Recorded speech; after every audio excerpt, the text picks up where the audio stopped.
ইন্নাল্লাহা ওয়া মালাইকাতাহু ইউসাল্লুনা আলান নবী ইয়া আইয়ুহাল্লাযীনা আমানু সাল্লু আলাইহি ওয়া সাল্লিমু তাসলিমা। সবাই জবান করে পড়েন আল্লাহুম্মা সাল্লি আলা সাইয়্যিদিনা মাওলানা মুহাম্মদ ওয়া আলা আলি সাইয়্যিদিনা মাওলানা মুহাম্মদ। আল্লাহুম্মা সাল্লি আলা সাইয়্যিদিনা মাওলানা মুহাম্মদ ওয়া আলা আলি সাইয়্যিদিনা রাসূলানা মুহাম্মদ। ইমানের পথে অবিচল থেকে আমার মরণ যেন হয়। ইমানের পথে অবিচল থেকে আমার মরণ যেন হয়। তোমারই কাছে মিনতি আমার, তোমারই কাছে মিনতি আমার, মহামহিম দয়াময়। ইমানের পথে অবিচল থেকে আমার মরণ যেন হয়। প্রতিদিন মিথ্যের মুখোমুখি হয়, জালিম ফাসেকেরা করে হইচই। যেরকম ঠিক কিনা? প্রতিদিন মিথ্যের মুখোমুখি হয়, জালিম ফাসেকেরা করে হইচই। আজাজিলে সে মিথ্যে সুর গান করে মোহ মধুময়। ইমানের পথে অবিচল থেকে আমার মরণ যেন হয়। তোমারই কাছে মিনতি আমার, তোমারই কাছে মিনতি আমার, মহামহিম দয়াময়। ইমানের পথে অবিচল থেকে আমার মরণ যেন হয়। সকলে পড়ে আমিন আমিন। উচ্চ আওয়াজে সকলে পড়ে আল্লাহুম্মা আমিন। আমরা মহান রব্বুল ইজ্জাতুল জালালের প্রতি লাখ কোটি শুকরিয়া আদায় করছি যে আল্লাহ সুবহানাহু ওয়া তাআলা আমাদেরকে দয়া করে মায়া করে এই ইসারের সব সবাই আসবার এবং কথা বলার সুযোগ করে দিলেন। এই জন্য উচ্চ আওয়াজে সকলে পড়ছি আলহামদুলিল্লাহ। রব্বানা লাকাল হামদ, রব্বানা লাকাল হামদ হামদান কাসীরান তাইয়িবান মুবারাকান ফি, লাকাল হামদু বিল ইসলাম, লাকাল হামদু বিল ঈমান, লাকাল হামদু বিশ শুকর। আমরা প্রশংসা করলাম কার? আল্লাহর। চিল্লায় বলেন কার শুকরিয়া করলাম? আল্লাহর। সে আল্লাহর শুকরিয়া আদায় করলে লাভ আছে না লস? আল্লাহ রাব্বুল আলামিন বলছেন লা ইন শাকারতুম লা আযীদান্নাকুম ওয়া লা ইন কাফারতুম ইন্না আযাবি লাশাদীদ। আল্লাহ রাব্বুল আলামিন বলছেন যদি তোমরা আমার শুকরিয়া আদায় করো তাহলে আমি তোমাদের নিয়ামত বাড়ায় দেব, আর যদি শুকরিয়া আদায় না করো, না শুকরিয়া আদায় করো, তাহলে আমি তোমাদের কাছ থেকে নিয়ামত ছিনিয়ে দেব এবং কঠিন আযাবের মধ্যে গ্রেফতার করে দেব। নাউযুবিল্লাহ। এই জন্য আল্লাহ তাআলার বেশি বেশি শুকরিয়া আদায় করলে আমাদেরই লাভ, আল্লাহর কোনো লাভ আর লস নাই। চিল্লাই কোন ঠিক কিনা?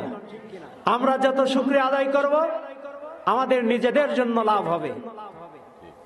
হযরত মূসা আলাইহিস সালামের সময় তিনি মাঝে মধ্যে তুর পাহাড়ে যান, আল্লাহর সাথে কথোপকথন। ওয়াকাল্লামাল্লাহু মূসা তাকলিমা, আল্লাহর সাথে মূসা আলাইহিস সালামের আভায় অর্থাৎ অন্তরাল থেকে সরাসরি কথা হতো, দেখা যেত না কিন্তু কথার ইলহামটা সরাসরি হতো। আল্লাহু আকবার বলবেন না? আল্লাহু আকবার। মূসা আলাইহিস সালামের কাছে একজন বলছেন, হে আল্লাহর পয়গম্বর আপনি কোথায় যান? হযরত মূসা আলাইহিস সালাম বলছে, আল্লাহর সাথে কথোপকথন করার জন্য যাচ্ছি। বলে তুর পাহাড়ে যাচ্ছেন, আল্লাহ তাআলার ব্যাপারে আমার সালাম, আমার পক্ষ থেকে সালাম দেবেন। আর আমি জানতে চাই আমার কি করলে আমার সম্পদ কমে যাবে, একটা আল্লাহর কাছ থেকে শুনে আসবেন। কারণ আমার এত সম্পদ হয়েছে, সম্পদগুলো গণনা করা, হিসাব রক্ষা করা আমার পক্ষে অসম্ভব। আমার আল্লাহর ইবাদত যথাযথভাবে পালন করা সম্ভব হচ্ছে না। কি করলে আল্লাহ তাআলা আমার সম্পদ কমায় দেবেন, এই কথাটা একটু আল্লাহর কাছে আমার ব্যাপারে বলবেন। মূসা আলাইহিস সালাম বলছেন, ঠিক আছে আমি বলবো। যাইতে যাইতে আরেকজন বৃদ্ধা মহিলার সাথে সাক্ষাৎ হয়ে গেছে। বৃদ্ধা মহিলা বলতেছে, মূসা আলাইহিস সালাম আপনি আল্লাহর কাছে যাচ্ছেন, আমার ব্যাপারে একটা আরজি পেশ করবেন। সেটা হলো এই সামান্য কুড়ে ঘরের মধ্যে আমি থাকি, কি কাজ করলে আল্লাহ রাব্বুল আলামিন আমার এই ঘরটা চাঙ্গা করে দেবেন, অর্থনৈতিক সচ্ছলতা দান করবেন, এই কথাটা আল্লাহর কাছে জানতে চাই। মূসা আলাইহিস সালাম বললেন ঠিক আছে। এরপর যাইতে যাইতে আর একটু দূর অগ্রসর হয়েছেন, দেখছেন এক ব্যক্তির হাত নাই পা নাই, একটা শুধু বডি পড়ে আছে।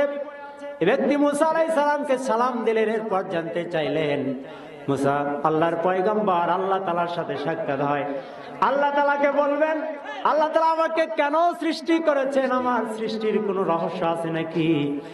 এবার মূসা আলাইহিস সালাম বললেন, হ্যাঁ ঠিক আছে, একটু পরে তোমার জবাব হবে। মূসা আলাইহিস সালাম আল্লাহর কাছে কথোপকথন সেরে ফিরে আসার সময় ওই তিন ব্যক্তির কথা উল্লেখ করলেন। প্রথম যে ব্যক্তি, সেটা হচ্ছে যার ধন সম্পদ অনেক বেশি। এই ব্যক্তির ব্যাপারে আল্লাহর কাছে প্রশ্ন করলেন। আল্লাহ রাব্বুল আলামিন বলতেছেন, ও ব্যক্তি যদি আমার না শুকরিয়া আদায় করে তাহলে তার সম্পদ কমতে কমতে একদম 0 পয়েন্টে চলে যাবে। জোরে কর নাউজুবিল্লাহ। আর যে ব্যক্তি, বৃদ্ধা মহিলা, একটা ঝুপড়ি ঘরের মধ্যে থাকে, এ ব্যক্তিকে বলবেন আপনি আল্লাহ তাআলার বেশি বেশি শুকরিয়া আদায় করেন।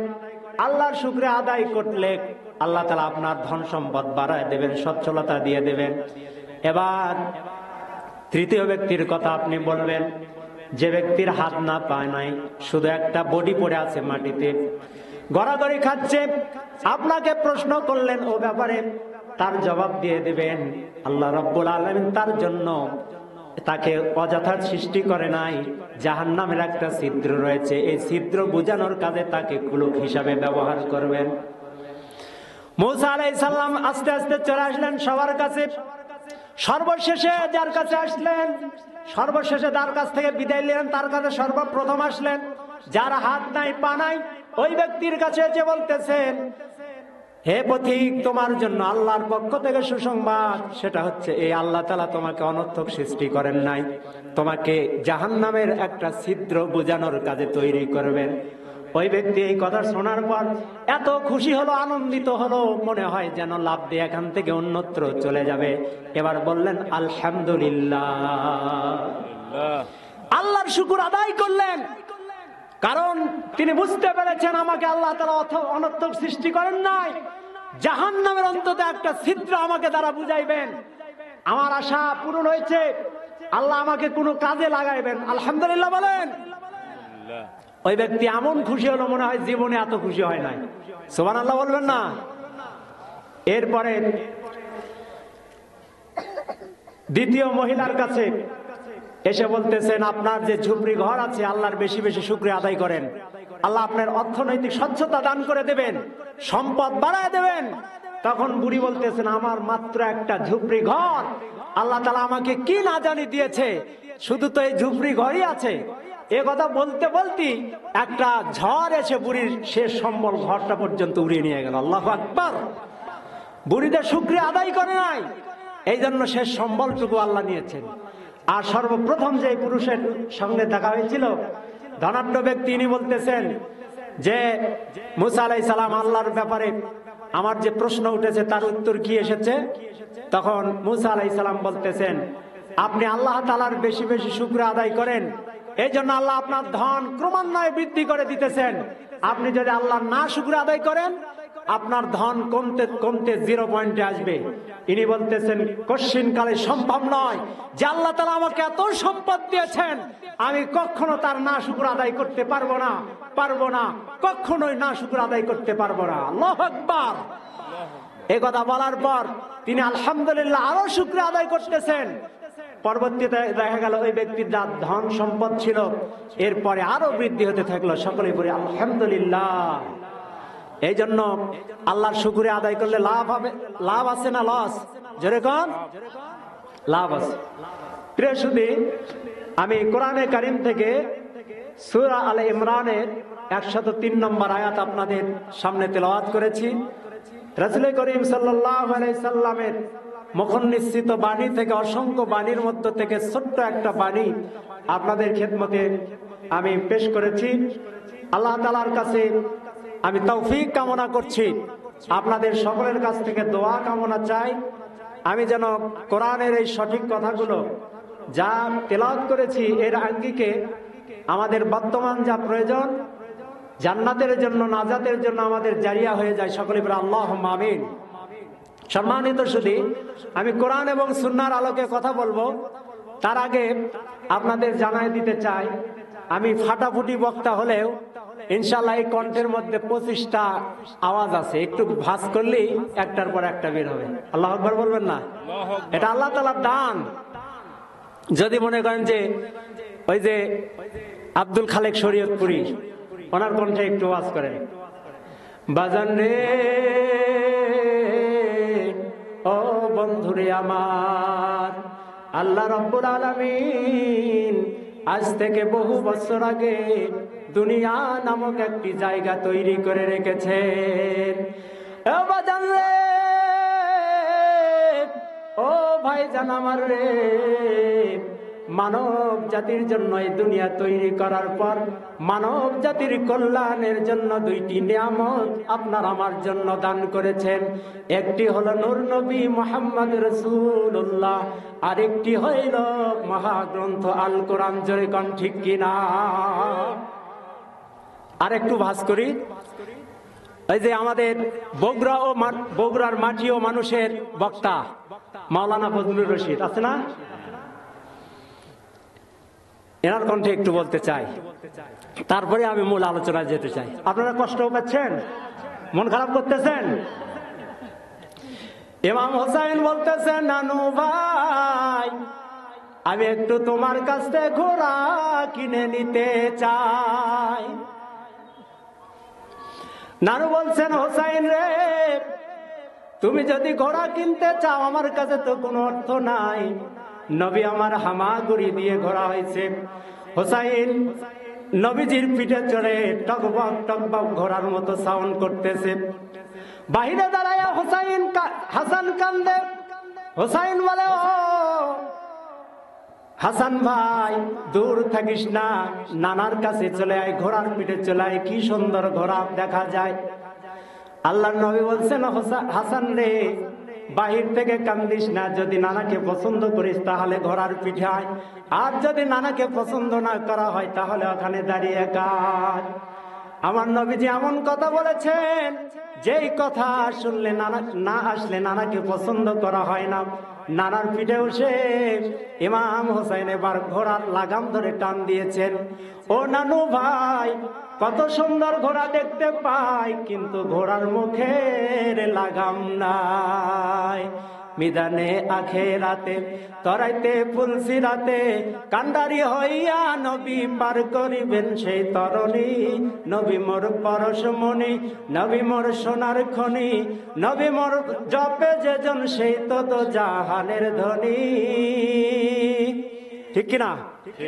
আছে, কিছুটা মিল আছে, পুরোপুরি না হলেও কিছুটা মিল আছে, তাই না আমার ভাইরা? আমি কোরআনের এই হক কথাগুলো বলার পরে ইনশাআল্লাহ যদি আপনারা চান তাহলে আমি সেই কণ্ঠগুলো দিয়ে ইনশাআল্লাহ ওয়াজ করব। আমি মূল আলোচনার দিকে যাচ্ছি।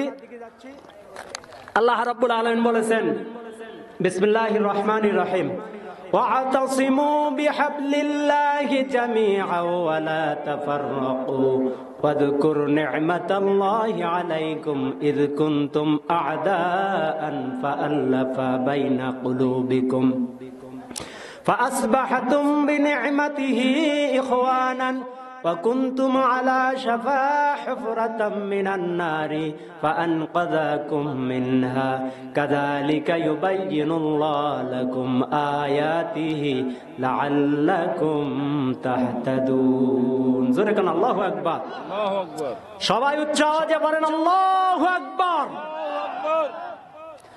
আল্লাহ রাব্বুল আলামিন বলছেন, ওয়া'তাসিমু বিহাবলিল্লাহি জামিআ, তোমরা আল্লাহ তাআলার রজ্জুকে শক্ত করে মজবুত ভাবে আঁকড়িয়ে ধরো, ওয়ালা তাফাররাকু, তোমরা পরস্পর বিচ্ছিন্ন হয় না। কি হয় না? বিচ্ছিন্ন হয় না। আর আল্লাহ তাআলার রজ্জুকে শক্ত ভাবে আঁকড়িয়ে ধরতে হবে, বিচ্ছিন্ন হওয়া যাবে না। ওয়াযকুরু নি'মাতাল্লাহি আলাইকুম, তোমরা আল্লাহ তাআলার সেই নিয়ামতের কথা স্বীকার করো, স্মরণ করো যা আল্লাহ তাআলা তোমাদেরকে দান করেছেন। ফাআল্লাফা বাইনা কুলুবিকুম ফাআসবাহতুম বিনি'মাতিহি ইখওয়ানান, তোমরা ছিলে পরস্পরের শত্রু, আল্লাহ তাআলা তোমাদের মধ্যে ভ্রাতৃত্ব বন্ধন তৈরি করেছেন, সম্প্রীতি দান করেছেন, ফলে তোমরা একে অপরের ভাইয়ে পরিণত হয়ে গিয়েছো। কুল্লু মুসলিমুন ইখওয়ান, প্রত্যেক মুসলমান ভাই ভাই, প্রত্যেক মুসলমান কি? ওয়া কুনতুম আলা শাফা হুফরাতাম মিনান নার, আর তোমরা জাহান্নামের দ্বার প্রান্তে পৌঁছে গিয়েছিলে, একদম নিকটবর্তী হয়ে গিয়েছিলে। ফাআনকাযাকুম মিনহা, অতঃপর আমি আল্লাহ তাআলা তোমাদেরকে তার থেকে মুক্ত করে দিয়েছি। একটু জোরে বলা যাবে কি সুবহানাল্লাহ? সুবহানাল্লাহ। কাযালিকা ইউবাইয়িনুল্লাহু লাকুম আয়াতিহি লাআল্লাকুম তাহতাদুন। আল্লাহ রাব্বুল আলামিন বলেছেন, আমি এই সমস্ত নিয়ামতের কথা তোমাদের কাছে বর্ণনা করেছি যাতে তোমরা হেদায়েত প্রাপ্ত হও। এই নিদর্শন বর্ণনা করার উদ্দেশ্য হচ্ছে যাতে তোমরা হেদায়েত প্রাপ্ত হও। আমরা সবাই হেদায়েত চাই তো, যেরকম ঠিক কিনা? আল্লাহর হেদায়েত চাই। তাহলে সত্য হচ্ছে আমাদের একতাবদ্ধ থাকতে হবে। কি থাকতে হবে? একতাবদ্ধ থাকতে হবে, কোনো বিচ্ছিন্ন হওয়া যাবে না। ওয়া'তাসিমু বিহাবলিল্লাহ, হাবলিল্লাহ বলতে এখানে মুফাসসিরিন তাফসিরে ইবনে কাসিরে এসেছে, হাবলুল্লাহ বলতে হুয়া হাবলুল কোরআন, কোরআনকে বোঝানো হয়েছে। কোরআনটা সকলে মিলে যদি আঁকড়ে ধরি, এর বিধিবিধান যদি আমরা ফলো করি, বাস্তবায়ন করার চেষ্টা করি, অন্য ধর্মের লোক যা হোক, হিন্দু বৌদ্ধ খ্রিস্টান তারা যাই হোক, কিন্তু মুসলমান যারা আছি তারা অন্তত আমরা সবাই এক প্ল্যাটফর্মে থাকতে চাই। চিল্লায় কোন ঠিক কিনা? কিন্তু আজকে মুসলমানের মধ্যে সম্প্রীতি নাই, একতা নাই, যেরকম ঠিক কিনা?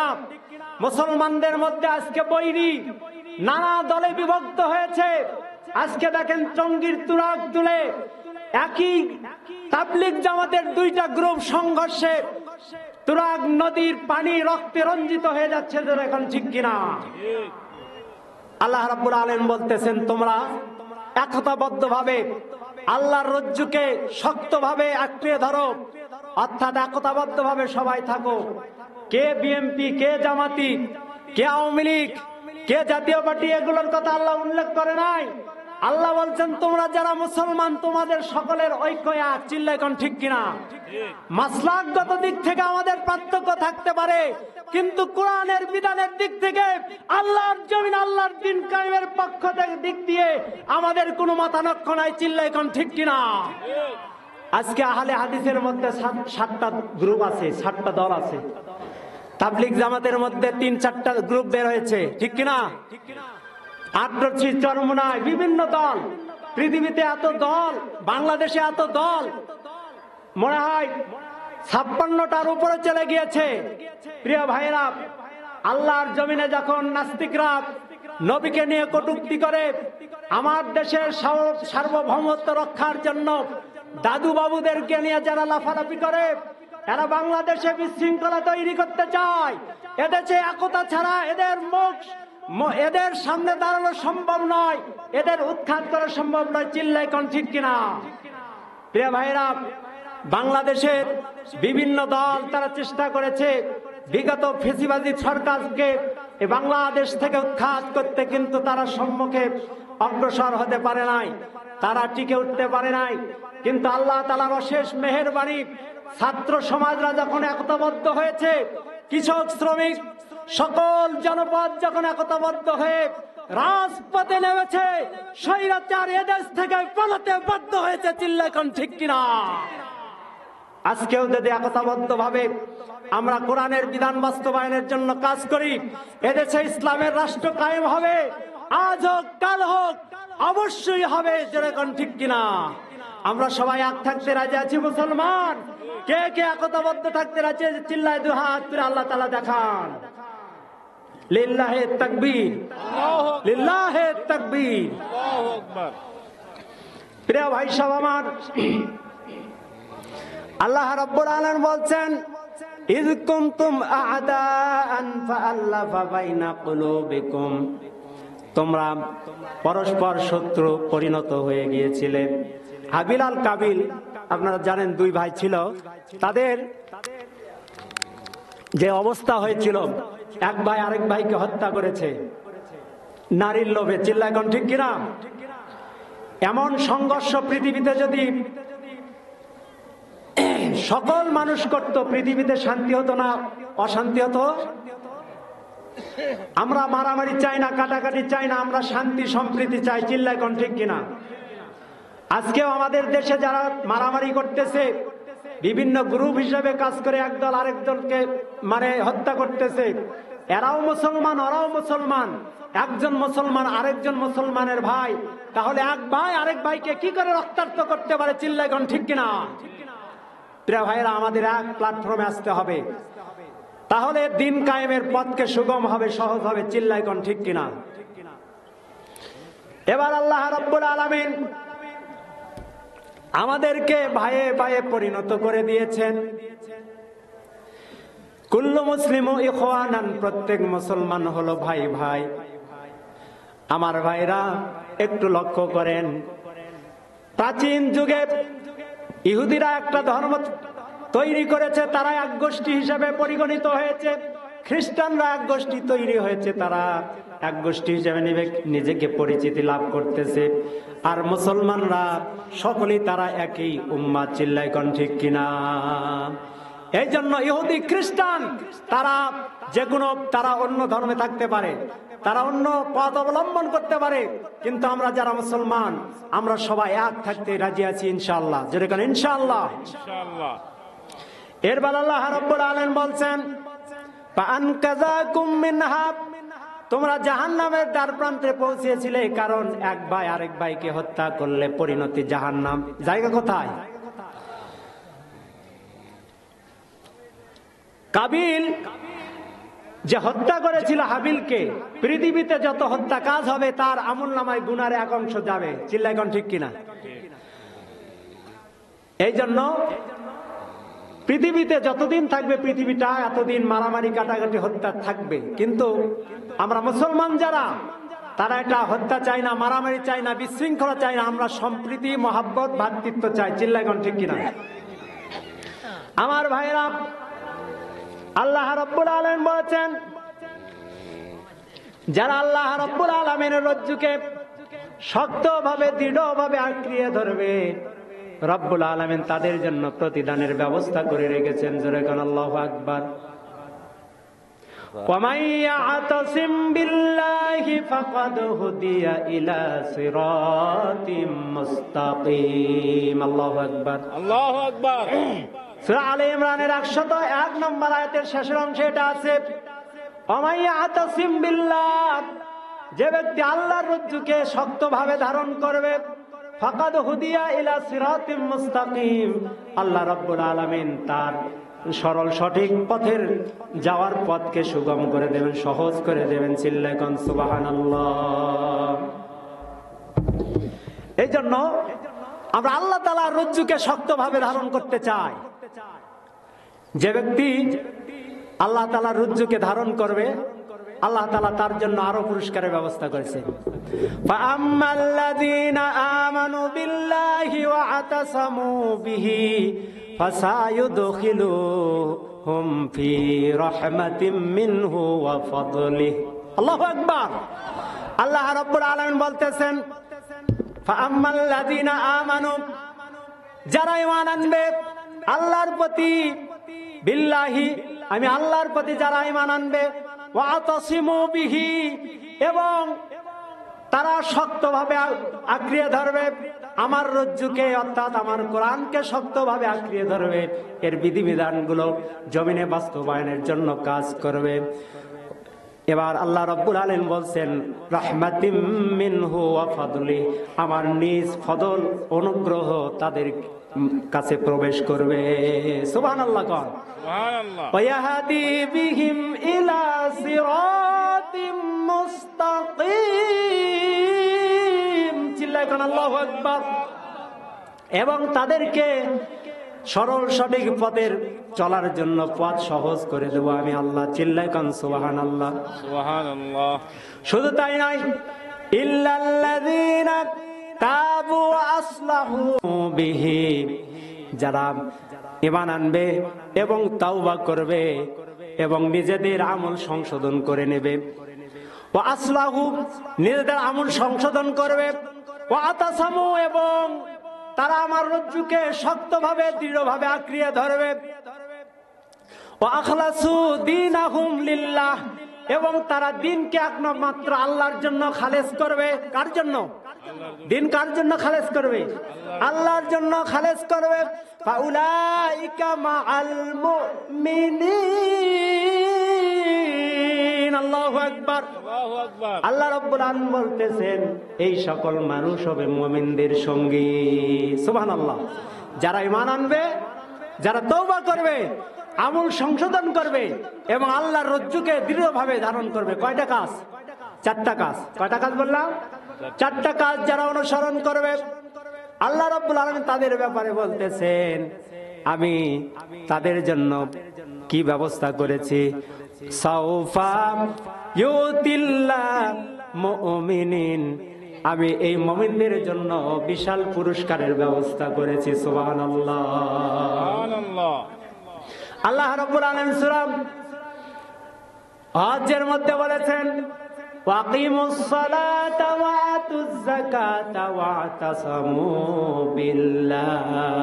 চিল্লায় কান আল্লাহু আকবার। আল্লাহু আকবার। তোমরা নামাজ কায়েম করো, যাকাত প্রদান করো আর আল্লাহ তাআলার রজ্জুকে দৃঢ়ভাবে আঁকড়িয়ে ধরো। কথা কার? আল্লাহ। আল্লাহ তাআলার কথা। আল্লাহর রজ্জুকে দৃঢ়ভাবে আঁকড়িয়ে ধরতে হবে। সুতরাং এই আল্লাহর কোরআন থেকে সরে যাওয়ার আমাদের কোনো সুযোগ না। এই কোরআনকে দৃঢ়ভাবে আঁকড়িয়ে ধরতে হবে। আমার ভাইরা, আমি একটি হাদিস থেকে ছোট্ট একটি হাদিস তিলাওয়াত করেছি। আল্লাহ রাব্বুল আলামিনের হাবিব বলেছেন, ইয়াদুল্লাহ মাআল জামাত মান সাজ্জা সুজ্জা ইলান নার। আল্লাহ তাআলা সংগঠনের উপর যারা জামাতবদ্ধভাবে থাকে তাদের উপর আল্লাহর রহমতের হাত প্রশস্ত করে দেন। সুবহানাল্লাহ বলবেন না? মান সাজ্জা ইলান নার, যে ব্যক্তি একাকিত্ব চলে সে নিজেকে জাহান্নামের পথে অগ্রসর করে নিচ্ছে। চিল্লায় কোন নাউযুবিল্লাহ। তাহলে জামাতবদ্ধ থাকতে হবে না একাকী থাকতে হবে? জামাতবদ্ধ ভাবে থাকতে হবে। আমার ভাইয়েরা, নবী করিম সাল্লাল্লাহু আলাইহি ওয়াসাল্লাম বলেছেন, তোমরা যদি কোনো সফরে যাও কোন জায়গাতে, তাহলে দেখবে তিনজন যদি এক জায়গায় উপস্থিত থাকো, তাহলে অন্তত একজনকে আমির হিসেবে নিযুক্ত করবে। কি হিসেবে? আমির নিযুক্ত করবে। ইসলামের কি দেখেন একটা বিধান। কারণ ওখানে একজন নেতৃত্ব থাকলে সেখানে আর কোনো বিশৃঙ্খলা হওয়ার সম্ভাবনা নেই। লা ইসলাম ইল্লা বিজামাতিন, জামাত ছাড়া কোনো ইসলাম নাই। ওয়ালা ইমারাতান ইল্লা বিতাআতিন, আর আনুগত্য ছাড়া সংগঠন নাই, নেতৃত্ব ছাড়া সংগঠন নাই, আর আনুগত্য ছাড়া কখনো আমার নেতৃত্ব হয় না। চিল্লাকান ঠিক কিনা? এই জন্য একটা হাদিস আন হারিস আল আশারি রাদিয়াল্লাহু তাআলা আনহু থেকে বর্ণিত, আমরা এই হাদিসটা অনেকবার পড়েছি, আপনারাও হয়তো পড়েছেন। নবী করিম সাল্লাল্লাহু আলাইহি সাল্লাম বলেছেন, আমরুকুম বিখামসিন, অন্য বর্ণনায় আছে আনা আমরুকুম বিখামসিন আল্লাহু বিজামাতি হিন্না, আল্লাহ তাআলা আমাকে 5টি বিষয় নির্দেশ দিয়েছেন, যা আমি তোমাদেরকে 5টি বিষয় নির্দেশ দিচ্ছি। কয়টি বিষয়? 5টি বিষয়ে আল্লাহ তাআলা আমাকে সরাসরি নির্দেশ দিয়েছেন, অর্ডার করেছেন, যা আমি তোমাদেরকে অর্ডার করতেছি। আল্লাহু আকবার বলবেন না? সেই 5টা বিষয় কি আমাদের জানার প্রয়োজন আছে না নাই? 1 নম্বর হচ্ছে বিল জামাতিন, জামাতবদ্ধ থাকতে হবে, সংগঠনের আওতায় থাকতে হবে, বিচ্ছিন্ন হওয়া যাবে। আমার ভাইরা, এরপরে বলা হয়েছে নেতার আদেশ মানতে হবে, তার আনুগত্য করতে হবে, অল হিজরতি, এবং প্রয়োজনে হিজরত করতে হবে। সত্যের ওপর প্রতিষ্ঠিত থাকতে গেলে যদি অন্যায় যারা বীজ বপন করতেছে তাদের গা জ্বলে যায়, আপনার ওপর তাদের অত্যাচার আসতে পারে, আপনার অত্যাচারে অতিষ্ঠ হয়ে প্রয়োজনে এক জায়গা থেকে অন্য জায়গায় হিজরত করা লাগতে পারে। ঠিক কিনা? আজকে আমাদের দেশে এরকম নাই, তাই না? কোন অত্যাচার হয় নাই, চিল্লাইকন ঠিক কিনা? বিগত 15 বছর অত্যাচার হয় নাই, কেউ সঠিক মতো বাড়িতে ঘুমাইতে পারে নাই, চিল্লাইকন ঠিক কিনা? অনেকে জানালার নিচে, অনেকে পটলের জানালার নিচে ঘুমাইছে। আমি এক ভাইয়ের কাছে জিজ্ঞাসা করলাম, ভাই গত কয়েক বছর কেমন কাটাইলেন? বলছে আলহামদুলিল্লাহ। একদিন পুলিশ বাড়িতে তাড়া করেছে, তাড়া করে আমরা চলে গেছি পটলের জানালার নিচে, ওখানে একটু শুয়ে পড়েছি, কিন্তু কে জানি ওখানে পায়খানা করে দিয়েছে, পায়খানা আমার গায়ে ভরেছে। লা হাওলা ওয়ালা কুওয়াতা ইল্লা বিল্লাহ। কি কষ্ট! বীর মুজাহিদদের কষ্ট আছে না নাই? ইসলামের পক্ষের জনশক্তির কষ্ট আছে না নাই? এটা সাময়িক কষ্ট, এই কষ্টের কারণে আল্লাহ তাআলা কিয়ামতের দিন বিশাল পুরস্কার দান করবেন, জোরে বলেন আল্লাহুম্মা আমিন।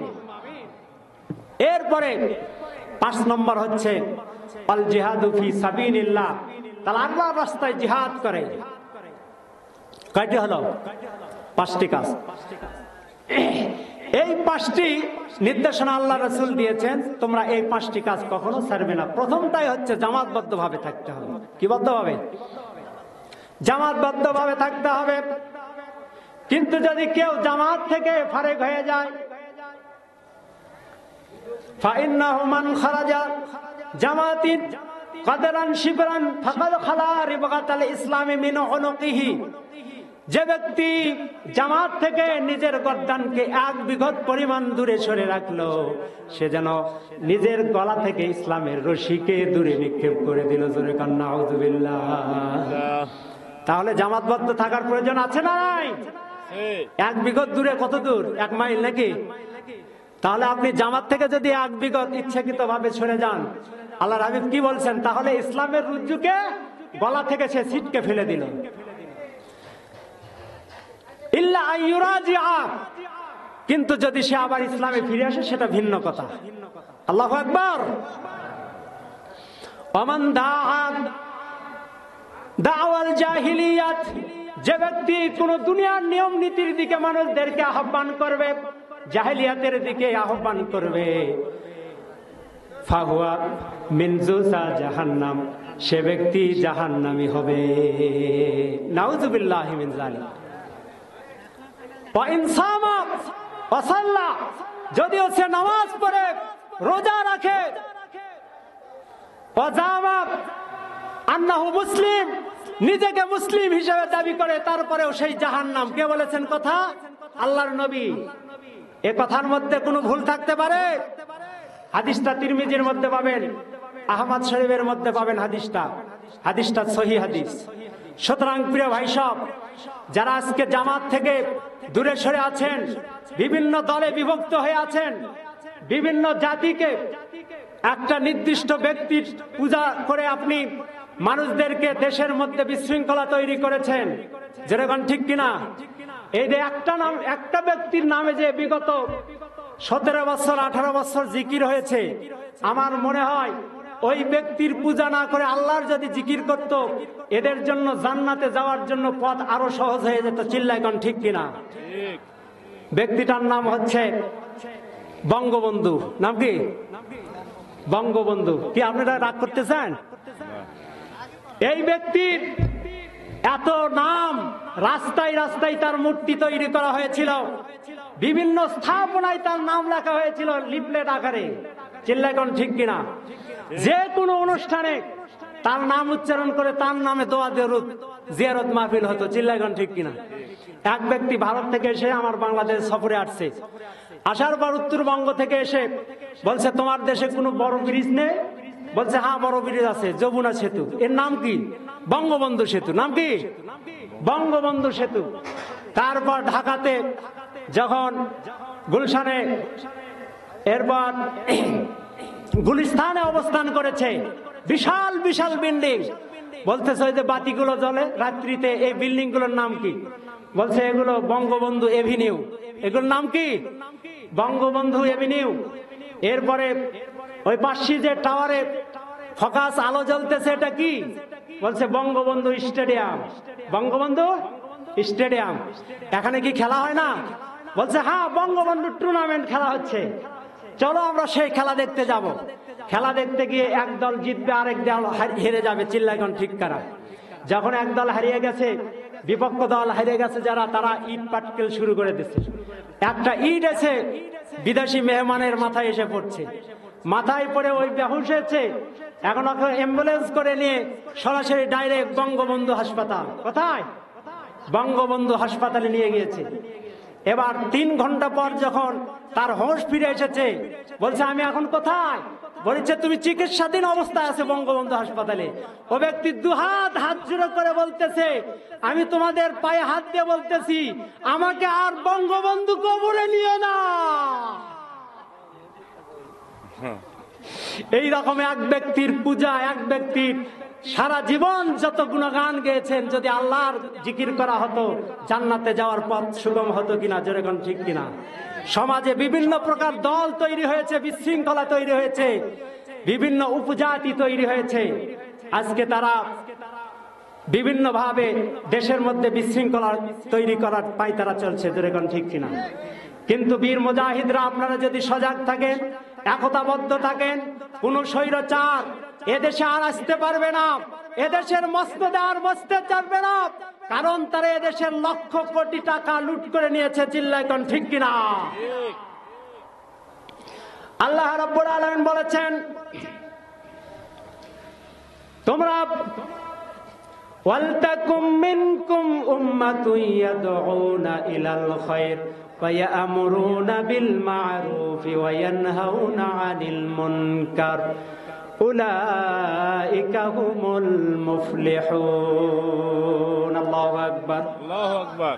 ওয়ালতাকুম মিনকুম উম্মাতুন ইয়াদউনা ইলাল খায়র, তোমরা শ্রেষ্ঠ জাতি, তোমাদের মধ্যে অবশ্যই একটা জাতি থাকতে হবে, অবশ্যই একটা দল থাকতে হবে। কথাকার নাকি আমার কথা? সূরা আলে ইমরানের 104 নম্বর আয়াত। আপনারা মিলায়ে দেখবেন, বাড়িতে কোরআন শরীফ খুলে দেখবেন, অথবা যাদের অ্যান্ড্রয়েড ফোন আছে অ্যাপসে দেখবেন। সূরা আলে ইমরানের 104 নম্বর আয়াতে আল্লাহ তাআলা কি বলতেছেন? তোমাদের মধ্যে অবশ্যই একটা দল থাকতে হবে, যারা মানুষদেরকে সৎ কাজে আহ্বান করবে, অসৎ কাজে বাধা প্রদান করবে। আর যারা এই কাজ করবে, তারাই হচ্ছে আল্লাহ তাআলার নিকট সফলকামী। আজকে সফল হয়েছে তারা, যারা আল্লাহ তাআলার এই কাজগুলো করবে। চিল্লায় কোন ঠিক কিনা? আমার ভাইরা, কোরআনে কারিমে বহু আয়াত রয়েছে এরকম, যে আল্লাহ রাব্বুল আলামিন যে দিন দিয়েছেন, এই কোরআন দিয়েছেন, এটাকে আঁকড়িয়ে ধরতে হবে, বিচ্ছিন্ন হওয়া যাবে না। ফারেক করা যাবে না, পার্থক্য করা যাবে না। সকলে মিলে আমরা এই কোরআনকে সংসদে দেখতে চাই। এই কোরআনের রাজ কায়েম হবে কেমনে, এই কাজ আমরা একতাবদ্ধভাবে করতে চাই। আল্লাহ তাআলা যুগে যুগে নবী পাঠিয়েছেন এবং তাদেরকে একটি কথা বলেছেন। আল্লাহ তাআলা কোরআনে কারীম সূরার মধ্যে বলেছেন 13 নম্বর আয়াত, শারআ লাকুম মিনাদ-দীনি মা ওয়াসসা বিহি নূহাও ওয়াল্লাযী আওহায়না ইলাইকা ওয়া মা ওয়াসসায়না বিহি ইব্রাহিমা মূসা ওয়া ঈসা আন আকিমুদ-দীনি ওয়া লা তাতাফাররাকু ফীহি। আল্লাহু আকবার, আল্লাহু আকবার। শারআ লাকুম মিনাদ-দীন, আমি তোমাদের জন্য দ্বীনকে পরিপূর্ণ করলাম, মনোনীত করেছি তোমাদের জন্য। সেই দিন, যেই দিনের বিধান যা আমি হযরত নূহ আলাইহিস সালামের জন্য মনোনীত করেছিলাম, এবং এই বার্তায় আমি আপনার উপর বাহক বা বার্তা প্রেরণ করেছি যে আপনি এ ব্যাপারে মানুষের কাছে এটা পৌঁছিয়ে দেন, এই বার্তা পৌঁছিয়ে দেন। যে ব্যাপারে আমি নির্দেশনা দিয়েছি নূহ আলাইহিস সালাম, আপনি মুহাম্মদ সাল্লাল্লাহু আলাইহি সাল্লাম, ইব্রাহিম আলাইহিস সালাম, ঈসা এবং মূসা আলাইহিস সালাম, এই নবীদের উপর, সেটা কি আন আকিমুদ্দিন, দ্বীনকে প্রতিষ্ঠিত করো, ওয়ালা তাতাফাররাকু ফি, আর এ ব্যাপারে তোমরা পরস্পর বিচ্ছিন্ন হয় না। কথা কা, এই জন্য দ্বীন প্রতিষ্ঠার আন্দোলন আমাদের করতে হবে। চিল্লাগণ ঠিক কিনা? প্রিয় ভাইরা, আপনি মসজিদে নামাজের কথা বলেন, নামাজের কথা বলতে বলতে ইমাম সাহেবের গলা ফেটে যায়, তারপরেও শতভাগ নামাজি দেখা যায় না। চিল্লাগণ ঠিক কিনা? কিন্তু আপনি যখন রাষ্ট্রীয়ভাবে ঘোষণা করা হবে আগামী কাল থেকে ফজর নামাজ যে ব্যক্তি না আদায় করবে সে ব্যক্তির জন্য 2000 টাকা জরিমানা এবং 5 বছর সশ্রম কারাদণ্ড তাকে ভোগ করতে হবে, তাহলে দেখা যাবে মুয়াজ্জিন সাহেব পরের দিন সকালে আর ঘুম পাড়তে পারবে না। 3টার দিকে এসে তারা মুয়াজ্জিন সাহেবের বাড়িতে করাল ঝোঁকাবে। জোরেগণ ঠিক কিনা? এই মুয়াজ্জিন সাহেব তাড়াতাড়ি ওঠো, বলছে এখন তো 3টা বাজে, বলছে না হয় মসজিদে গিয়ে বসে থাকবো, নামাজ কাজা হলেই যে 2000 টাকা। জোরেগণ ঠিক কিনা? তাহলে দেখা যাবে মসজিদে জায়গা দেওয়া যাবে না। তো ওপর থেকে সেন্ট্রাল ভাবে যদি, ওপর থেকে অর্থাৎ কেন্দ্র থেকে যদি নির্দেশ হয় আজ থেকে নামাজ প্রত্যেকের জন্য বাধ্যতামূলক, এক ব্যক্তিও নামাজ ছাড়বে না। চিল্লাগণ ঠিক কিনা? এই অবস্থান, এই পরিবেশ আমরা দেখতে চাই। চিল্লাগণ ঠিক কিনা? আমরা দেখতে চাই বাংলাদেশের মসনদ থেকে একজন আমির ঘোষণা করুক আজ থেকে প্রত্যেক নর এবং নারী প্রাপ্তবয়স্কদের জন্য নামাজ বাধ্যতামূলক। তাহলে একজনও বেনামাজি খুঁজে পাওয়া যাবে না। চিল্লাগণ ঠিক কিনা? জেনাখুর পাওয়া যাবে না, মদখুর পাওয়া যাবে না, দেশের টাকা কোটি কোটি সম্পদ অন্য দেশে পাচার হবে না। চিল্লাগণ ঠিক কিনা? আমার ভাইরা, এই জন্য রব্বুল আলামিন বলেছেন ওয়াতাসিমু বিহাবলিল্লাহি জামিআ, তোমরা আল্লাহ তাআলার রুজুকে দৃঢ়ভাবে আঁকড়ে ধরো।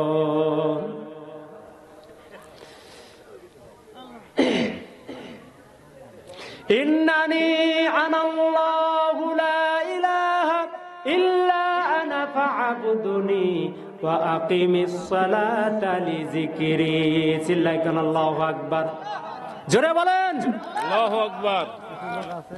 সূরা তাহার মধ্যে আল্লাহ রাব্বুল আলামিন বলছেন ইন্নানি আনাল্লাহ, আমি আল্লাহ। কে বলছেন?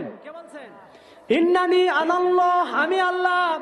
লা ইলাহা ইল্লা আনা ফা'বুদুনি, আমি ছাড়া কোনো মাবুদ নাই, ইলাহ নাই, সুতরাং তোমরা আমারই ইবাদত করো এবং আমার শুকরিয়া স্বরূপ তোমরা নামাজ কায়েম করো। কথা কার? এই জন্য আল্লাহ ছাড়া কারো ইবাদত করা যাবে? আল্লাহ ছাড়া কারো ইবাদত করা যাবে না।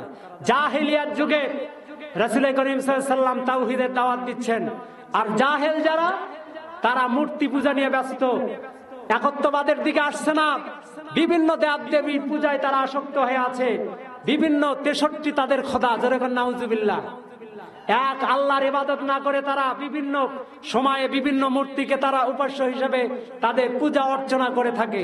তাদের মধ্যে ফারুকে আজম হযরত ওমর রাদিয়াল্লাহু তাআলা আনহু ছিলেন। তিনি তখন ইসলাম গ্রহণ করেন নাই, ইসলামের চরম দুশমন ছিলেন, এমনকি একজন কুস্তিগীর পালোয়ান ছিলেন, তার সাথে সহজে কেউ কুস্তিতে হাত জিততে পারত। তিনি চরম দুশমন ইসলামের। কোথায় হুজুর সাল্লাল্লাহু আলাইহি ওয়াসাল্লাম অবস্থান করেন? ইসলামিক প্রাথমিক যুগে তো দাওয়াতি কাজ অতি গোপনে হয়েছে, প্রকাশ্যে হতে দেয় নাই কাফেররা। নবী করিম সাল্লাল্লাহু আলাইহি ওয়াসাল্লাম গোপনে 3 বছর দাওয়াত পরিচালনা করেছেন। এবার ওমর নবী করিম সাল্লাল্লাহু আলাইহি ওয়াসাল্লামের তেলাওয়াত শোনার জন্য সে রাতারাতি বাইতুল্লাহর পাশে চলে আসছে। নবী করিম সাল্লাল্লাহু আলাইহি ওয়াসাল্লাম হেরেমের চত্বরে এসে তিনি নামাজ আদায় করতেছেন, সূরা কাহাফ তেলাওয়াত করতেছেন, চমৎকার তেলাওয়াত। হযরত ওমর এখনো মুসলমান হয় নাই, ওমরের খাত্তাবের ছেলে ওমর, সে একবার আসক্ত হয়ে গেল কোরআনের প্রতি। জোরে কোন আল্লাহু আকবার। কোরআন শুনতেছে, নিজের জানতি তিনি যেন হারিয়ে যাচ্ছে কোথাও। এমন সময় তিনি মনে করতেছেন, এত সাবলীল কণ্ঠে কোরআন তেলাওয়াত তো কখনো শুনি নাই, এটা মনে হয় কোরআন হবে না, এটা কোনো কবিতার আবৃত্তি হবে। নাউজুবিল্লাহ। কোন ইন্নাহু লাকাউলু রাসূলিন কারীম। আল্লাহু আকবার। সঙ্গে সঙ্গে বিশ্বনবী তেলাওয়াত করলেন যে এটা কোনো রসুলের কিতাব নয়, সম্মানিত রসুলের বাণী নয়, এটা আল্লাহর পক্ষ থেকে সম্মানিত রাসূলের বার্তা। আল্লাহু আকবার। রাসূলের প্রতি আল্লাহর বার্তা, এটা রাসূলের কথা নয়। ওমা হুয়া বিকাউলি শাইরিন কলিলাম মা তুমিনুন। আচ্ছা, তোমরা বলতেছে এটা হয়তো কবিতার আবৃত্তি হবে, কারণ চমৎকার, একটির সাথে আরেকটা মিল। কোরআনের আয়াতের একটার সাথে আরেকটার সামঞ্জস্য মিল আছে না নাই? আর রহমান আল্লামাল কোরআন খালাকাল ইনসান আল্লামাহুল বায়ান আশ-শামসু ওয়াল কমারু বিহুসবান ওয়ান-নাজমু ওয়াশ-শাজারু ইয়াসজুদান। আল্লাহু আকবার। মিল আছে না নাই? আর যে তোমরা ভাবতেছেন হয়তো এটা কোন কবির বাক্য হবে। দেখেন কবিতা আছে না, মসজিদের পাশে আমায় কবর দিও ভাই, যেন সকাল সন্ধ্যায় মুয়াজ্জিনের আজান শুনতে পাই। কবিতার মিল আছে না নাই? আল্লাহ তাআলা তার দোয়াকে কবুল করেছেন। মসজিদের পাশেই কবি নজরুল ইসলামের কবর আল্লাহ তাআলা জায়গা করে দিয়েছেন। আল্লাহু আকবার বলেন। আর অনেকে মসজিদের আজান শুনলে নাকি তাদের কি জানি খরিকদার ডাকে। জোরে কোন নাউজুবিল্লাহ। এমন কবি আমার বাংলাদেশে আছিল, জোরে কোন ঠিক কিনা? এখনো আছে। তাদেরকে প্রমোশন দেওয়া হয় সরকারি ভাবে, চিল্লায় কোন ঠিক কিনা? প্রিয় ভাইরা, এরকম নাস্তিক আস্তিকদের সাথে আমাদের কোনো সম্পর্ক নাই। আমাদের সম্পর্ক থাকবে ইমানদারদের সাথে, চিল্লায় কোন ঠিক কিনা? আমার ভাইরা, এই জন্য কোরআনে কারিমের এত মিল দেখে হযরত ওমর ভাবতেছেন এটা হয়তো কবির কবিতা হবে। সঙ্গে সঙ্গে তিনি এই তেলাওয়াত করলেন। এটা কোনো কবির রচনা নয়, এটা কোনো কবির লেখা নয়, বরং তোমরা কমই সংখ্যক লোক এটা অনুধাবন করো, বিশ্বাস করো। ওয়ালা বিকাহিনিন কলিলাম মা তাযাক্কারুন। এরপর সে বলতেছেন হয়তো এটা গণকের কিতাব হবে। আমি যা মনে মনে ভাবতেছি সেটা মুহাম্মদ সাল্লাল্লাহু আলাইহি ওয়াসাল্লাম কি করে জানতে পারলেন তিনি হয়তো গণক হবে? সঙ্গে সঙ্গে মুহাম্মদ সাল্লাল্লাহু আলাইহি ওয়াসাল্লাম সূরা হাক্কার এই আয়াত তেলাওয়াত করলেন। এটা কোনো গণকের কিতাব নয়, এটা তানজিলুম মির রাব্বিল আলামিন। এটা একমাত্র আল্লাহর পক্ষ থেকে প্রেরিত কিতাব। চিল্লায় কান আল্লাহু আকবার। হযরত ওমর তার অজান্তে মুসলমান হওয়ার ইচ্ছা জাগলো, কিন্তু তার জাতির লোকদের কাছে কি করে মুখ দেখাবে, এই জন্য শরমে সে আর ঈমান গ্রহণ করলো না, বরং মুশরিক অবস্থায় থেকে গেল। একটা বৈঠকের আয়োজন করলো, কি করে মুহাম্মদ সাল্লাল্লাহু আলাইহি ওয়াসাল্লামের মাথা দেহ থেকে আলাদা করে দেওয়া যায়। দারুন নদওয়ার বৈঠকে একটা প্রস্তাবনা আসলো, যে ব্যক্তি মুহাম্মদ সাল্লাল্লাহু আলাইহি ওয়াসাল্লামের মাথা দেহ থেকে আলাদা করে দেবে তাকে 100 তাজা লাল উট প্রদান করা হবে। উপর হুকুম শুরু। কেউ স্বীকার হলো না। হযরত ওমর তিনি নিজেই স্বীকার হলেন, খাত্তাবের ছেলে ওমর, আমি মুহাম্মদ সাল্লাল্লাহু আলাইহি ওয়াসাল্লামের মাথা দেহ থেকে আলাদা করে তোমাদের কাছে নিয়ে আসবো। নাঙ্গা তরবারি হাতে নিয়ে ওমর ছুটছেন মুহাম্মদ সাল্লাল্লাহু আলাইহি ওয়াসাল্লামের কাছে। হযরত হানজালা রাদিয়াল্লাহু তাআলা আনহু ট্রেনে দাঁড়িয়ে আছেন যে ইয়া রাসূলুল্লাহ, ওই যে খাত্তাবের ছেলে ওমর আসতেছে নাঙ্গা তরবারি নিয়ে, হয়তো অবস্থান ভালো নয়, আপনাকে আঘাত করবে। মুহাম্মদ সাল্লাল্লাহু আলাইহি ওয়াসাল্লাম বললেন, ওকে আসতে দাও, আমি আল্লাহর কাছে দোয়া করেছি, আল্লাহ হয়তো আমার সেই দোয়া কবুল করেছেন। আল্লাহু আকবার। আল্লাহ, তুমি হয় খাত্তাবের ছেলে ওমর, না হয় ওমর বিন হিশামকে ইসলামের জন্য কবুল করে নাও। আল্লাহ হয়তো আমার তাহাজ্জুদের পরে সে দোয়াকে কবুল করেছেন, সুতরাং ওমরকে বাধা দিও না, আমার কাছে আসতে দাও। ওমর রাদিয়াল্লাহু তাআলা আনহু যখন নিকটে আসলেন, সমস্ত সাহাবী বলতেছেন হয়তো তিনি বিশ্বনবীকে ঘায়েল করার জন্য আসছেন। একজন সাহাবী বলতেছেন, যদি সে ভালো নিয়াতে আসে তাহলে সহি সালামতে সে ফিরে যাবে, আর যদি হুজুর সাল্লাল্লাহু আলাইহি ওয়াসাল্লামকে আঘাত করার জন্য তরবারি প্রয়োগ করে, ওই তরবারি দিয়েই তাকে খতম করে দেওয়া হবে। আল্লাহু আকবার। নবী করিম সাল্লাল্লাহু আলাইহি ওয়াসাল্লামের কাছে এসে দুহাত মিনতি করে বলতেছেন, ইয়া রাসূলুল্লাহ, আমি আপনার সন্ধানে এসেছি, আমি জাহেলিয়াত অবস্থায় ছিলাম, আমি জাহেলিয়াত অবস্থায় থাকতে চাই না, আমাকে শাহাদা পড়িয়ে দেন। আশহাদু আল্লা ইলাহা ইল্লাল্লাহু ওয়াহদাহু লা শারীকা লাহ ওয়া আশহাদু আন্না মুহাম্মাদান আবদুহু ওয়া রাসূলুহু। হযরত ওমর রাদিয়াল্লাহু তাআলা মুসলমান হয়ে গেলেন। আল্লাহু আকবার। নবী করিম সাল্লাল্লাহু আলাইহি ওয়াসাল্লাম হযরত ওমরের মুসলমান হওয়াতে তিনি লিল্লাহে তাকবীর উচ্চ আওয়াজে একটা ধ্বনি দিলেন। সমস্ত সাহাবী হুজুর সাল্লাল্লাহু আলাইহি ওয়াসাল্লামের তাকবীরের আওয়াজের সাথে সাথে সকল সাহাবী আল্লাহু আকবার একটা উচ্চ তাকবীর দিলেন। আমি আপনাদেরকে নিয়ে একটা জোরে তাকবীর দেব, আপনারা তাকবীর দিতে পারবেন? লিল্লাহে তাকবীর, আল্লাহু আকবার।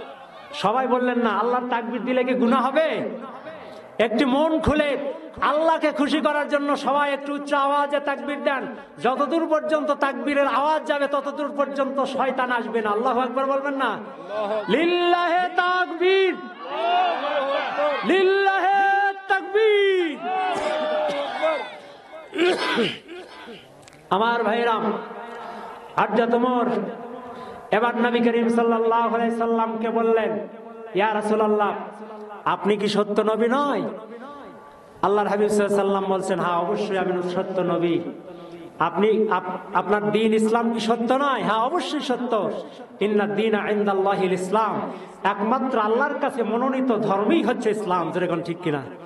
ومن يبتغي غير الإسلام دينا فلن يقبل منه وهو في الآخرة من الخاسرين।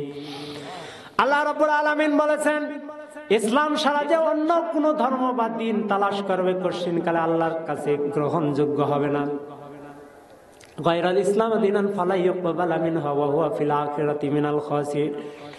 আল্লাহ রাব্বুল আলামিন বলেন, যারা ইসলাম ছাড়া অন্য দিন গ্রহণ করতে চাইবে, অন্য ধর্ম গ্রহণ করবে, অন্য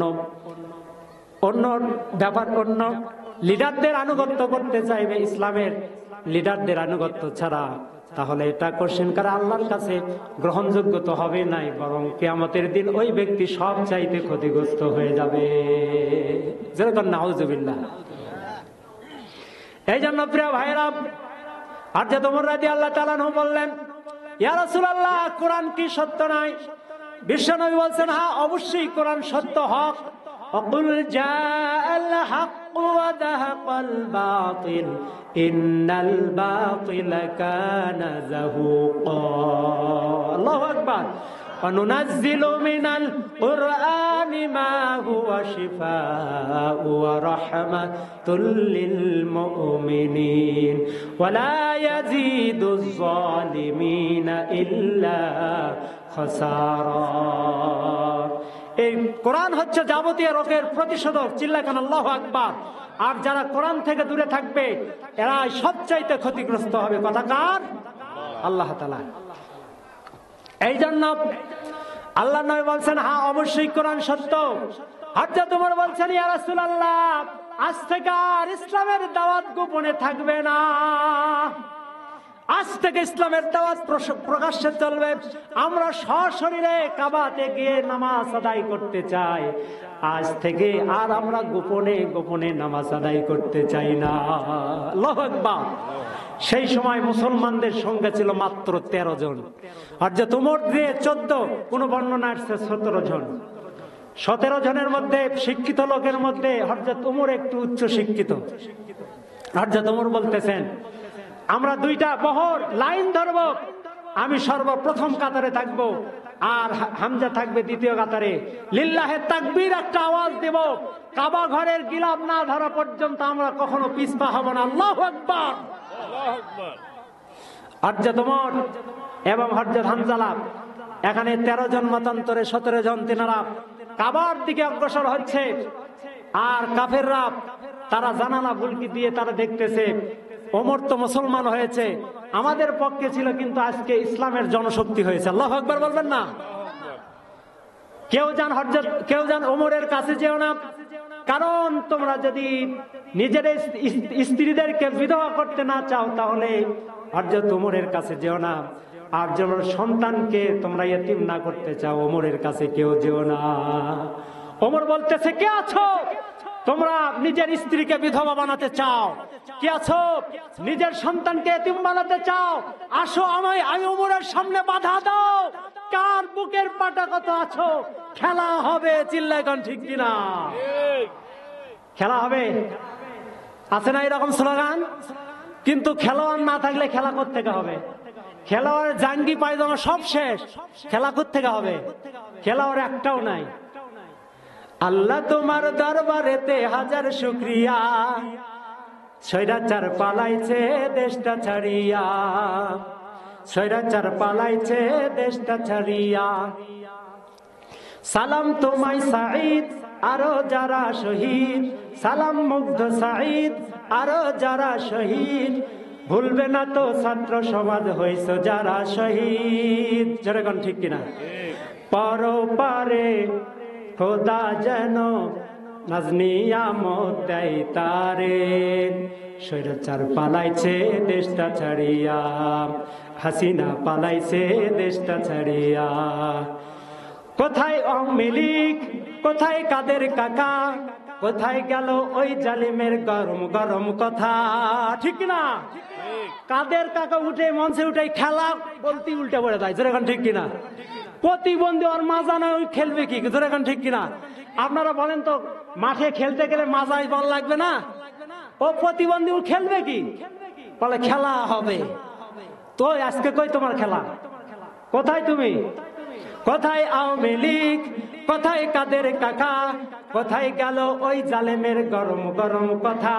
খেলা হবে, খেলা হবে, খেলা হবে, খেলা হবে, খেলা হবে বলে কাকা গেল পালাইয়া। ঠিক না? স্বৈরাচার পালাইছে দেশটা ছাড়িয়া, সকলের মুখে হাসি আসলো ফিরিয়া। ঠিক কিনা?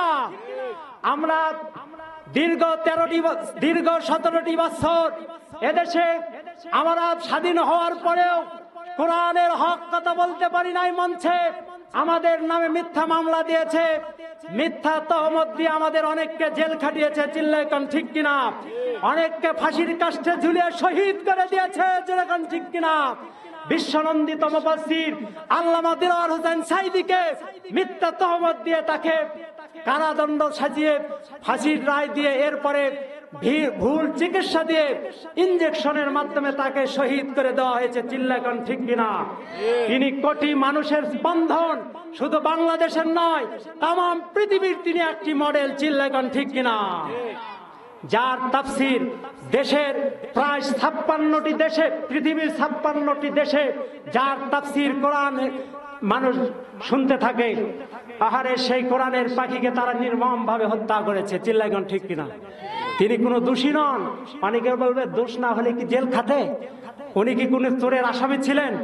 কোনো ধর্ষণের আসামি ছিলেন? কোনো খারাপ অপকর্মের আসামি ছিলেন? তাকে মিথ্যা মামলা দিয়ে তাকে আটক করা হয়েছে। চিল্লাগণ ঠিক কিনা? অপরাধ একটাই, তিনি কোরআনের হক কথা বলে, কোরআনের রাজ কায়েমের পক্ষের কথা বলে। চিল্লাগণ ঠিক কিনা? এটাই হচ্ছে তার অপরাধ। এই অপরাধে স্বৈরাচারদের গায়ে যারা শুরু হয়েছে, অগ্নিস্ফুলঙ্গি তাদের গায়ে ছিটকে পড়েছে। এই জন্য তাকে মিথ্যা তহমত দিয়ে তাকে কারাদণ্ড করে অবশেষে তাকে ভুল চিকিৎসা দিয়ে শাহাদত বরণ করতে হয়েছে। কিন্তু আমাদের সকলে এখানে যারা অন্তত উপস্থিত আছেন, তাদের সকলের মনের বাসনা, মনের আশা, আল্লামা সাঈদী তিনি মরে নাই। চিল্লাইগণ ঠিক কিনা? আল্লামা সাইদি সকলের অন্তরে আছে, চিল্লাগান ঠিক কিনা? জান্নাতে দেখা হবে ইনশাআল্লাহ। সকলে বলে আল্লাহুম্মা আমিন। আল্লামা সাইদি তুমি মরণি, শহীদ হয়েছ তুমি এটাই জানি, ঠিক কিনা ভাই? কষ্ট হচ্ছে আপনাদের? না না ভাই শেষ করে দেবো। আল্লামা সাইদি তুমি মরণি, শহীদ হয়েছ তুমি এটাই জানি।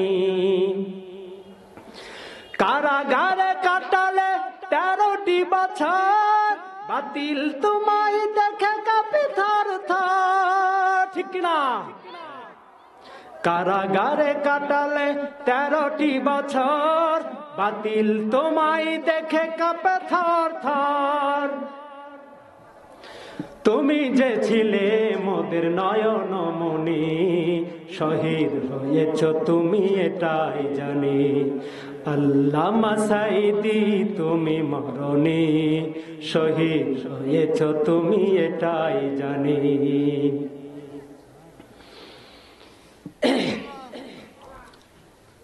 আমার ভাইরা, এই জন্য ইসলামের পক্ষে কাজ করতে হবে, কোরআনকে সুদৃঢ়ভাবে আঁকড়ে ধরতে হবে, তাহলেই আমাদের জন্য কামিয়াব হয়ে যাবে। 9:55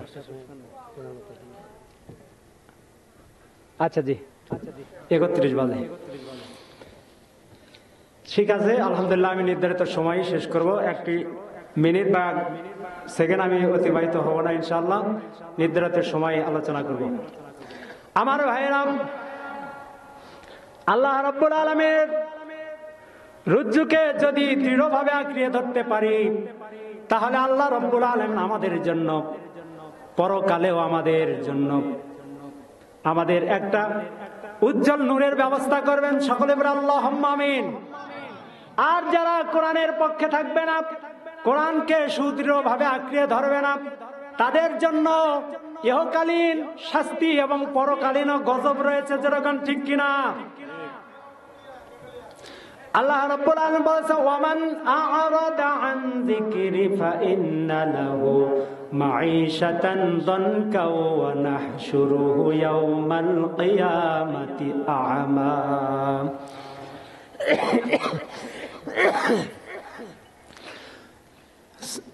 আল্লাহ রাব্বুল আলামিন বলেছেন সূরা তাহা 124 নম্বর আয়াতে, ওয়ামান আ'রাদা আন যিকরি ফাইন্না লাহু মাঈশাতান দানকা ওয়া নাহশুরুহু ইয়াওমাল কিয়ামাতি আ'মা। যে ব্যক্তি আমার কোরআন থেকে, আমার জিকির থেকে সরে থাকবে, আল্লাহ রাব্বুল আলামিন তার জন্য 2টা শাস্তির ব্যবস্থা করেছেন। কয়টা? 2টা। একটা হচ্ছে দুনিয়াতে তার জীবন সংকীর্ণ হয়ে যাবে, রুজিতে বরকত থাকবে না, অনেক ইনকাম হবে কিন্তু মনে হবে কোনো পাতি বরকত নাই। এরকম আছে না নাই? কোরআন থেকে দূরে সরে আছে, অনেক ইনকাম করে কিন্তু মনে হয় সংসারে বরকত নাই। কিন্তু 10,000 5,000 টাকার কোরআনের অনুসারী, কোরআনের কর্মী, আল্লাহ তাআলা তাদের সংসারে এত বরকত দিয়েছেন, মনে হয় 10,000ই তার জন্য 10 লক্ষ টাকা। চিল্লায় কারণ আল্লাহু আকবার।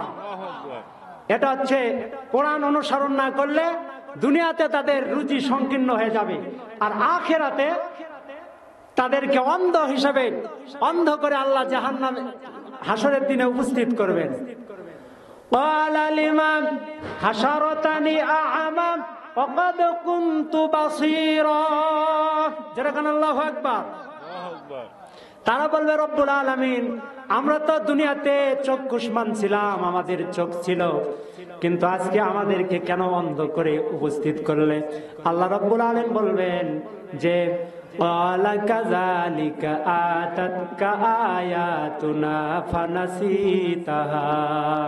আল্লাহ রব্বুল আলামিন বলবেন যে, অনুরূপ ভাবে তোমরা আমার আয়াতকে স্মরণ করো নাই, তোমরা অনুসরণ করো নাই, আয়াত থেকে, কোরআন থেকে, আমার জিকির থেকে দূরে সরে গিয়েছিলে।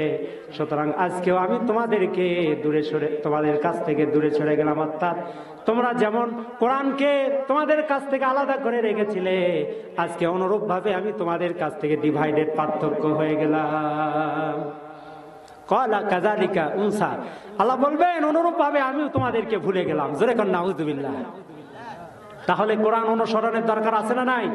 কোরআনকে শক্তভাবে মজবুতভাবে আঁকড়ে ধরার প্রয়োজন আছে না নাই? আল্লাহ রাব্বুল আলামিন বলেন ইয়াউমা তাবয়াদু বুজুহুন ওয়া তাসওয়াদু বুজুহুন ফাআম্মাল্লাযীনা আসওয়াদ্দাত বুজুহুহুম ফাআকাফারতুম বা'দা ঈমানিকুম ফাযূকুল আযাব বিমা কুনতুম তাকফুরুন। সেদিন কিছু সংখ্যক মানুষের চেহারা উজ্জ্বল হবে, সুবহানাল্লাহ বলবেন না? উজ্জ্বল হবে, নূরের আলোতে নূর চমকাতে থাকবে যারা কোরআন অনুসরণ করবে। আর যারা কোরআন থেকে বিচ্ছিন্ন হবে, এটা অস্বীকার করবে, তাদের চেহারা মলিন হবে, অন্ধকারাচ্ছন্ন হবে। জোরে কোন নাউজুবিল্লাহ। যাদের চেহারা অন্ধকারাচ্ছন্ন হবে, মলিন হবে, তাদেরকে বলা হবে তোমরা ঈমান গ্রহণ করার পরে কি আর তোমরা এই কোরআন অনুসরণ করো নাই, বরং তোমরা কুফরি করেছো, এটা অস্বীকার করেছো, অবিশ্বাস করেছো। সুতরাং এই অস্বীকার করার কারণে ফাযুকু, তোমরা এই জাহান্নামের আযাবের স্বাদ আচ্ছাদন করতে থাকো। জোরে কোন নাউজুবিল্লাহ। এরপর আম্মাল্লাযীনা বাইদাত বুজুহুহুম ফাফি রাহমাতিল্লাহ হুম ফিহা খালিদিন। আল্লাহু আকবার। আল্লাহ রাব্বুল আলামিন বলেন যারা এটা অনুসরণ করবে, আল্লাহ রাব্বুল আলামিন যাদের চেহারা এটা অনুসরণ করার কারণে কিয়ামতের দিন চেহারা চমকাতে থাকবে, শুধু এই নূর চমকায় ক্ষান্ত হবে না, আল্লাহ রাব্বুল আলামিন বলতে থাকবেন তোমরা আমার রহমতের মধ্যে প্রবেশ করতে থাকো। সুবহানাল্লাহ। খালিদিনা ফিহা, আর তারা সেখানে চিরকাল আবাদান জিন্দেগি থাকবে। সুবহানাল্লাহ বলবেন না? এই জন্য প্রিয় সুদীপ, আমাদেরকে চেষ্টা থাকতে হবে কেমনে এই কোরআনের আইন জমিনে বাস্তবায়িত হয়। আমরা সকলে মিলে শক্তভাবে কোরআনকে মজবুতি আকার ধারণ করব। এর বিধিবিধান সমাজে, রাষ্ট্রে, সকল পর্যায়ে এর বিধিবিধান কার্য করার জন্য আমরা প্রাণান্তকর প্রচেষ্টা চালাবো ইনশাআল্লাহ। ইনশাআল্লাহ সবাই তো চালাবো। ওয়াজাহিদু ফিল্লাহি হাক্কান জিহাদিহি ওয়াজতাবাকুম ওয়ামা জাআলা আলাইকুম ফিদ-দীনি মিন হারাজ মিল্লাতা আবিকুম ইব্রাহিম হুয়া সাম্মাকুমুল মুসলিমিন। আল্লাহু আকবার। এই জোরে কোন আল্লাহু আকবার। আল্লাহ রাব্বুল আলামিন বলছেন তোমরা জিহাদের হক আদায় করে প্রাণান্তকর প্রচেষ্টা চালাও, যে রকম জিহাদ করা উচিত। এরপর ওমা জাআলা আলাইকুম ফিদ-দীন মিন হারাজ, আল্লাহ তোমাদের ওপর যেটা মনোনীত করেছেন, এই দিনকে মনোনীত করেছেন, এটা তোমাদের দ্বারাই করে নিতে চান। আর দিনের ব্যাপারে কোনো সংকীর্ণতা তোমাদের উপর চাপায় দিতে চান না। আল্লাহু আকবার। মিল্লাতা আবিকুম ইব্রাহিম, সুতরাং তোমরা আবিকুম ইব্রাহিম, ইব্রাহিম আলাইহিস সালামের মিল্লাতকে অনুসরণ করো, তার আদর্শ অনুসরণ করো, কারণ তোমরা হচ্ছে ইব্রাহিম আলাইহিস সালামের সন্তান। আমাদের জাতির পিতা কে? ইব্রাহিম আলাইহিস সালাম। মিল্লাতা আবিকুম ইব্রাহিম হুয়া সাম্মাকুমুল মুসলিমিন, তিনি যার নাম করা হয়েছে মুসলিম। মুসলিম মানেই তো আত্মসমর্পণকারী। যেরকম ঠিক কিনা? তাকে আল্লাহ রাব্বুল আলামিন বলছেন আসলিম, আত্মসমর্পণ করো। সঙ্গে সঙ্গে তিনি বললেন আসলামতু লিরাব্বিল আলামিন। মুসলিম কাকে বলে? সবকিছু আত্মসমর্পণ করে দিলেন। এক নম্বর, কলিজার টুকরা সন্তান, ৮৬ বছর বয়সে সন্তান হয়েছে, সেই সন্তানকে আল্লাহ রাস্তায় যখনই উৎসর্গ করতে বলা হয়েছে, সঙ্গে সঙ্গে সন্তানকে উৎসর্গ করার জন্য তিনি প্রস্তুত হয়েছেন। আল্লাহু আকবার। এমনি আর জাতির পিতা হন নাই। চিল্লাগান ঠিক না? আচ্ছা জি, এমনি এমনি জাতির পিতা হওয়া যায় না। জাতির পিতা হাতে অনেকগুলো পরীক্ষা দিতে হয়। চিল্লাগান ঠিক কিনা? জাতির পিতা ইব্রাহিম, আর যারা জাতির পিতা হিসাবে দাবি করে তারা সবাই কিসের ডিম? যেরকম কিসের ডিম? কোরআনের কথা, এটা আগে আমার বানানো কথা। জাতির পিতা কে? ইব্রাহিম আলাইহিস সালাম। প্রিয় ভাই সব, এই জন্য আমরা আল্লাহর জমিনে আল্লাহর দ্বীন কায়েম হয় কেমনে সে ব্যাপারে আমাদের সজাগ থাকতে হবে। আল্লাহ রাব্বুল আলামিন বলছেন, ইন্নাল্লাহা ইউহিব্বুল্লাযীনা ইউকাতিলুনা ফী সাবিলিল্লাহি সাফফান কান্নাহুম বুনিয়ানাম মারসুস। আল্লাহু আকবার। সূরা সাফফের 4 নম্বর আয়াতে আল্লাহ রাব্বুল আলামিন বলছেন, ইন্নাল্লাহা, নিশ্চয় আল্লাহ তাআলা, ইউহিব্বু, ভালোবাসেন, আল্লাযীনা, যারা, ইউকাতিলুনা ফী সাবিলিল্লাহ, আল্লাহর রাস্তায় প্রাণান্তকর প্রচেষ্টা করে, জিহাদ করে, সাফফান কান্নাহুম বুনিয়ানাম মারসুস, সীসা ঢালা প্রাচীরের ন্যায় মজবুতি সহকারে একতাবদ্ধভাবে তারা সংগ্রাম করে। কথাকার। এই জন্য আমাদের একতাবদ্ধ থাকতে হবে, প্রাণান্তকর প্রচেষ্টা চালাতে হবে। প্রিয় ভাইয়েরা, একতাবদ্ধ থাকলে কেউ আমাদের ধ্বংস করতে পারবে না, ইসলামের বিজয় হবেই হবে।